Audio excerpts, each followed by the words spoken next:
Mungkin bagi saudara tertentu bisa mengerti, waduh, kok banyak perbenaran kata Mandarin.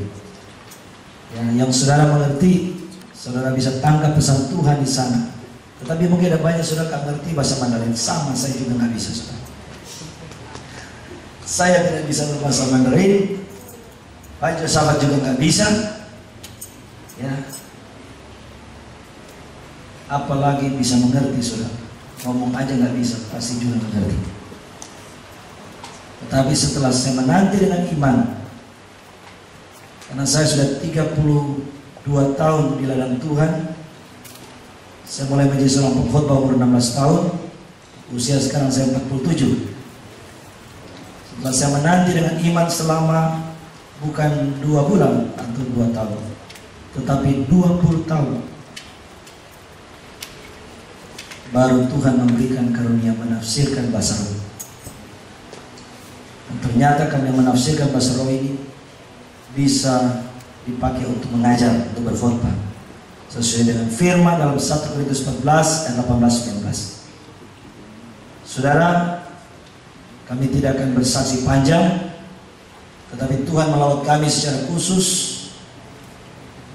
dan kami diberi 2 karunia. Karunia berbicara bahasa Inggris yang sebelumnya kami tidak pernah bisa. Tapi kami percaya firman Tuhan bisa kasih tanpa belajar. Orang ternyata bilang, "Tara ada belajar." Bisa, amin. Karena Tuhan adalah the creator of language. Tuhan adalah pencipta bahasa. Dan Tuhan juga memberikan karunia penafsiran bahasa roh. Saudara, hari Jumat kami sudah melayani di sini. Dan puji Tuhan, memang hari Jumat Tuhan membawa suasana hadirat Tuhan. Kami banyak menyembah Tuhan. Dan salah satu ibu dari tim kami melihat, pada waktu di awal khotbah kami berdoa dan membuka pintu gerbang timur, dia melihat Tuhan Yesus naik kereta berwarna emas yang panjang dengan ditarik oleh kuda berapi, didampingi oleh panglima-panglima malaikat dari surga. Itu berarti secara resmi Tuhan Yesus sudah masuk di kota ini sebagai Raja. Saya tidak pernah menyangka, tidak pernah merencanakan. Saya juga tidak kenal Bapak Gembala Saudara, Bapak Lisa. Tapi pada waktu kami masuk di gereja ini, ternyata nama jemaat gereja ini Kristus Raja. Tidak ada yang kebetulan. Karena itu Tuhan mau betul-betul engkau sebagai warga kerajaan benar-benar memperlakukan Yesus di gereja ini sebagai Raja. Jangan anggap gereja kayak rumahmu, lalu masuk rumah Tuhan seenaknya. Ini adalah istana Sang Raja. Perlakukanlah Yesus sebagai Raja. Dan sebagaimana nama tim The Big Fire Indonesia Revival, tim ini pun terbentuk secara instan. Ada yang dari Jakarta, ada yang dari Manado, dan ada dari Ternate. Para penari itu mereka cuma belajar 1 minggu, saudara. Kalau bukan Tuhan tidak bisa.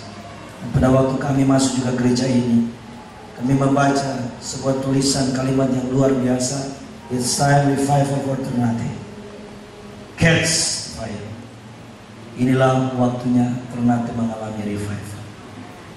Karena itu kita perlu menangkap api kebangunan Tuhan itu sendiri. Amin. Kita akan masuk dalam firman. Itu sedikit pengantar. Perlu sedikit juga saya perkenalkan, nama saya Pendeta Yester Hebron. Saya dulunya berdomisili di Surabaya. Selama setahun lebih Tuhan bawa kami pindah. Saya memiliki 1 istri dan 1 orang anak yang sekarang berusia 17 tahun. Tuhan bawa kami ke Tangerang untuk terus banyak berdoa di kaki Tuhan, supaya api kebangunan itu boleh turun atas Indonesia.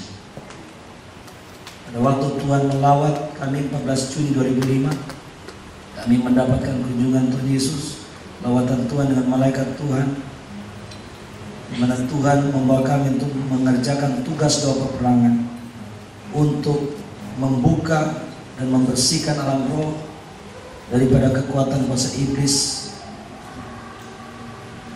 Dan Tuhan berkata di sana bahwa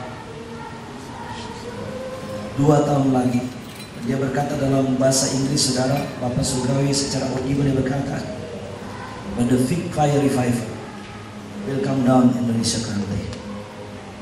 Api kemarauan yang besar akan turun ke Indonesia. Saudara, 2 tahun